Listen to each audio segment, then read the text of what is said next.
Hi, this is Phoenix, and I'm going to read from a book that I came out in January of 2018 called Visions.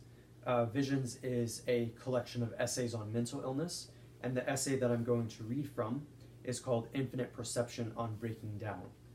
Um, if you're interested in finding this book available for Kindle or paperback, as well as looking at my other books, you can find them at my author page at amazon.com/author/phoenix_rises. In the meantime, here is this essay, and I hope that you enjoy. Aldous Huxley talks about a lot of interesting things in his book, The Doors of Perception. He's talked about a lot of things that I've pocketed for later use in conversation. His points seem to be relevant to a lot of what I've been talking about lately, and in terms of how I experience the world. Huxley was part of a scientific experiment that allowed him to take mescaline. He came to the conclusion that taking the drug opened the doors of his perception and that he could essentially fathom infinity, or at least see infinity, and was aware of much more of what was happening in the universe than he normally would have. He brings up a really important point along this line when he describes how this must be the experience of the schizophrenic, the mentally ill. Basically saying if you're mentally ill, you're more aware of all that is happening, except unlike mescaline, it's permanent. So a drug user would be able to ride out the intensity. A person experiencing delusion cannot do this, and they are forced to experience reality in all of its infinity and complexity.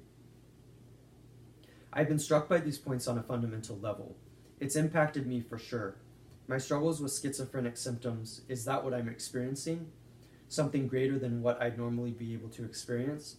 I would argue that this is why many people cannot relate to my experience. Huxley describes how our sensations and experiences are isolated in our being, in our body, and this is already hard, but probably harder when you want to share your experience with others. So many times I want to share my manic experiences, my psychotic experiences. The closest way I've been able to do this is through my writing, which is a kind of shared experience. But it'd be cool if the experience could be shared elsewhere. All of this leads me into a larger point. I've been struggling for about a year now. I've been struggling in general, of course. I had my worst breakdown of all time when I was 21, hospitalized multiple times throughout the summer, spending a month in jail, suffering suicidal thoughts, suffering from powerful and pervasive delusions, suffering.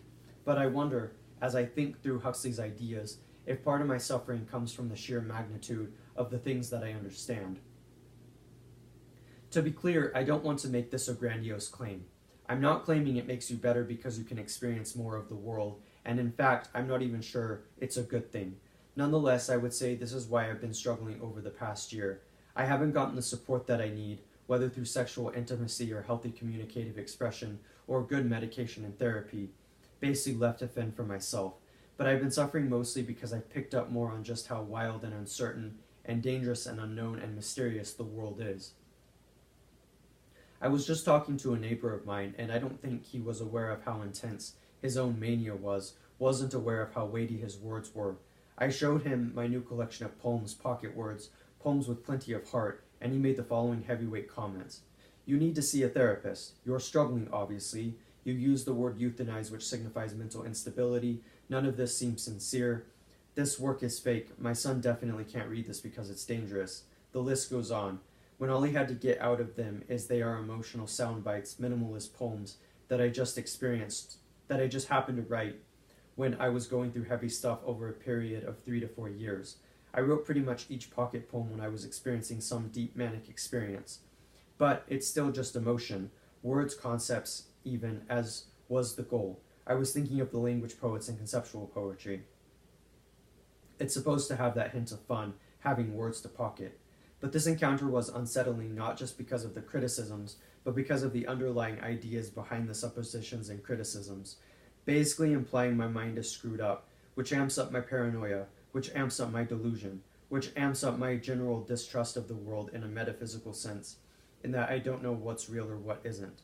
All of this to say in the context of a conversation about him, describing so many things about the nature of reality, of people going through the back door to get to your emotions, and making strange metaphysical claims about the nature of the universe from point to point, reminding me and mirroring the way that I think. Yes, I would say Perception can pick up on a lot of things, sometimes infinity. This is only one concrete example of how my mind gets stretched, but it's gotten stretched almost past the breaking point. I would even argue to the breaking point. I just haven't been hospitalized yet. Because of so many things people have said to me over the past year, indicating a destabilized reality of some sort. Conspiracy theory, nihilism, fundamentalist Christianity, hardcore materialism, etc., etc. What you realize with all of these ideas that we take so unbelievably far past the breaking point is how unstable the world actually is in a metaphysical sense, and how wild the possibilities are, and how much there is to learn and understand. Philosophy, for instance, has been linked to madness. I wonder if this is because, as Schelling said, philosophy is the natural history of thought. But in order to understand that thought, you must go deep down the rabbit hole, and you must be willing to ask the questions, and realize that the questions people have been asking for a long time are puzzling not because we create problems, but because we uncover problems. Nothing makes sense, for instance. You could probably take it that far. Anyway, that's not the entire essay, but it's a good portion of it. I hope that you enjoyed it, and I hope that you'll check out my book, Visions. This is Phoenix, and thank you for your time.